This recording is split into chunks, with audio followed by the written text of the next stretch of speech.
Hello YouTube, this is Caleb Cole coming back at you from my channel. As of the recording of this video, it is the first of the month, which means yesterday was budgeting day. Now, I'm not going to go over yet how we do our personal budget. That will come in a later video. But I wanted to talk a little bit more about budget and what I mean when I say budget, because I realize that to me and Keely, we've talked about our budget once a month for the last 9 years. What budget means to us is probably different than what it means to you. There's a lot of different ideas about what a budget is, and some people are on a budget, some people aren't on a budget, and what does even that mean to be on a budget? One of the things we don't mean when we say budget, we don't mean allowance. Sometimes I hear the word used in that context, like, I'm going to put my husband on a budget. I'm going to put my wife on a budget. And basically that just means I'm going to give them a small allotment of money and they can do whatever they want with it, and once it's gone, it's gone.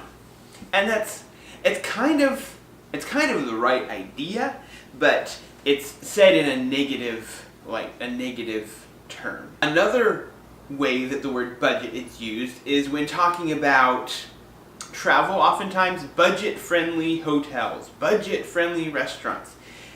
And really, what budget means in those cases is cheap.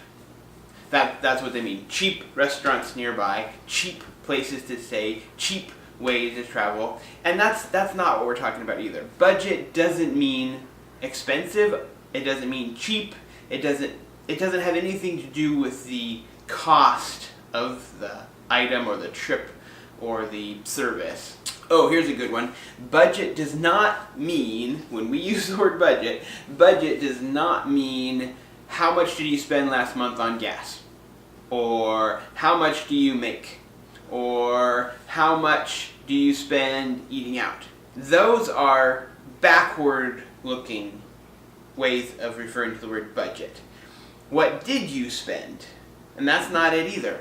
With our budget, it's forward-looking. What will you spend? What have you set aside to spend? When we use the word budget, it's always looking forward and not looking back. And I'm not going to really compare myself to other financial people who talk about budgeting or not budgeting or systems of budgeting. I'm not even saying we have this special system. I'm just telling you how we do it, and that we've done it successfully for 9 years. Let me go back on that word there too. What do we mean when we say we've done it successfully? I'm going to do another video on what I mean when I talk about we've been successful, because success also means different things to different people. But that's another video for another time. What I mean when I say we've been successful at budgeting for 9 years, it means month after month after month we've been consistent about sticking with our budget, sticking to our budget, and month after month making sure that we are on the same page about our budget. So the budget has been the parameters that we set for our spending, and we haven't blown it. We haven't said, oh, forget about the budget. We haven't fallen off the horse. Is that the right term? Fallen off the wagon? Fallen out of the boat? We've stuck with it. It's been a very, very, very consistent and stable part of our marriage. And as such, we've had very few arguments, disagreements, fights relating to money. And that is probably, if you don't take anything else from this video or other videos that I make, that the budget allows you and your spouse, you and your significant other, if you're living with another person and operating your finances together, it allows you to each have a complete say in the matter, what the money is supposed to go for, how it's supposed to be allocated, and it's basically your contract. And if you've come into a contract written down in the form of a budget with your significant other, with your spouse, then there's a lot less opportunity to fight about, well, where do you spend that money? I looked at the bank account and there's $2 left. What happened? You went out and bought a what? You don't have those conversations. They don't ever come up because you and your spouse, me and Keely, are very much united on what we're doing. One of the main causes, maybe the main cause of divorce, according to some studies, is money fights or money problems. And so if you can eliminate one of the major sources of tension in your marriage, you have a much, much higher chance of succeeding in your marriage. Okay, so that's a little bit about maybe what budgeting isn't. Budget to us is us telling our money where it should and shouldn't be spent. It's telling it where to go instead of wondering where it went. I think that's a phrase from Dave Ramsey. When we say budget, we're talking about what have we, Keely and I, come together to decide where we're going to choose to spend our money, or to save our money, or to invest our money. And that happens every month. And a lot of people will do a budget from the perspective of, I think I'm going to make $4,000 this month. Okay, therefore I need to decide where that $4,000 is going to go. And Keely and I have done it just slightly different, and I think it's just another thing that has made our lives much more simple and reduced some of the anxiety, because it's not paycheck to paycheck. We're not waiting for that paycheck to come in so that we can spend it. We do it at the end of the month. We set our budget for the following month. And at the end of the month, we look at how much we made during that month. So this is May 1st. So yesterday, we looked at how much we made in April. And that was the money that we are now budgeting for May. And that may seem like a fairly minor issue. If you're struggling with daily budgeting, with monthly budgeting, with wondering where your money is, with running out of money before the month ends itself, or running out of money before your next paycheck comes, would be a great, great, great goal for you to set for yourself. A lot of people, they get paid on the 15th and the 30th, or twice a month, and they spend it. They get the check, for the next 3 days they spend money, and then they have nothing left for the last 3 days. This way, it doesn't matter when that check comes in. We're not employed by an employer, so we don't get regular checks like that. It's okay if we receive some checks and they sit on our counter for a week before we get around to depositing them, because we're not going to use that money until the next month begins. So I would encourage you to try that, to try to get to that point, which means you're always a month ahead. It's basically an extra month's reserve in addition to any emergency fund that you might have, because May 1st is here.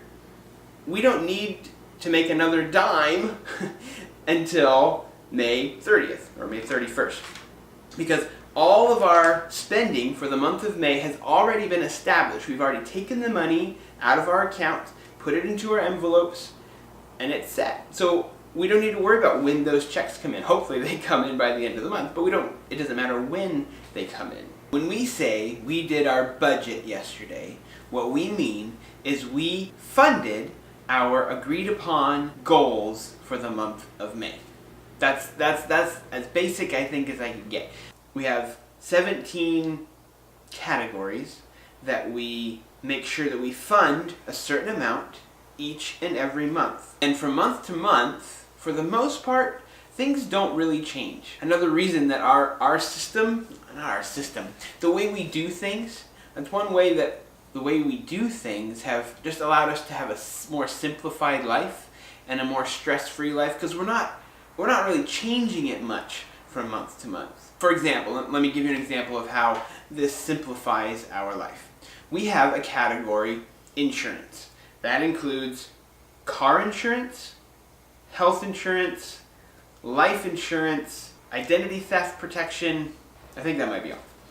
And instead of having a category for each one of those items, we just have an insurance envelope. So that when our car insurance bill comes due in, I have no idea when it comes due. That's what I mean about it simplifying our lives. When that car insurance bill comes, we go, okay, take $600 out of the envelope, put it in the bank, write the check, done. There's no stress. There's no like, oh man, we forgot about the car insurance this month. We don't need to do that. Budgeting is funding our goals. And some of those might be very expensive goals. Last year, we decided we wanted the front yard redone. We talked about how much money we wanted to designate for that. We got some bids and we said, okay, our budget for the front yard is $5,000. And we funded that until we hit that number.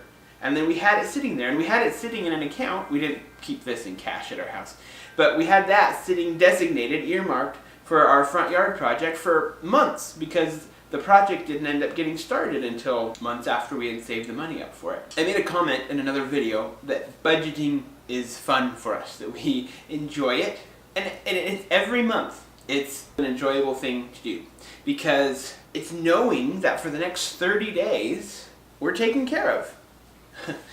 Our groceries are paid for, our gas in our car is paid for, a little bit of clothing is paid for, our health insurance and life insurance is paid for, and our spending and our children's diapers are paid for. It's nice to know that on budget day, that means we're set for the next month. It's quite a freeing thing, and generally speaking, we usually have some categories that we don't spend all the money in. And so we pile all that money, and we decide once a month, hey, we got this extra money, what do we want to do with it? Budget day is a day that I always look forward to. So I think that's all I'm going to say, actually, for this video. There's a lot more about budgeting that I could talk about, and probably in a few videos, I'm going to just go step by step the process that we do at the end of the month, how long it takes, which is probably shorter than you think it is, why we decided to put certain money in certain categories, maybe some of the categories we've had change over the years. So let me know what you think. In the comment section below, tell me what are the other questions you have. Have I piqued your interest about budgeting? Have you had success in your own lives budgeting, or does it need some work? Is there something that you heard me say and you want to know more on? Let me know. Give me comments. Give me feedback. I really appreciate the little bit of feedback I've had on videos so far. I look forward to hearing more. Budgeting is fun. This has been a very basic intro to budgeting. Thank you for joining me. I'm Caleb Cole. Until next time, take care.